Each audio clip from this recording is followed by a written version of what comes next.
Anybody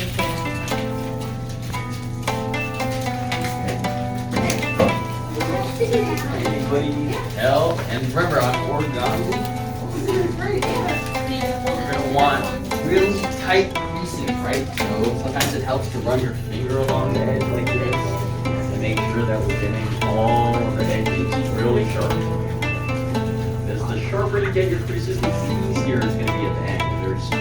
This is the warm-up phase. At the very end, we have like probably, I was gonna guess, like a level 6 origami.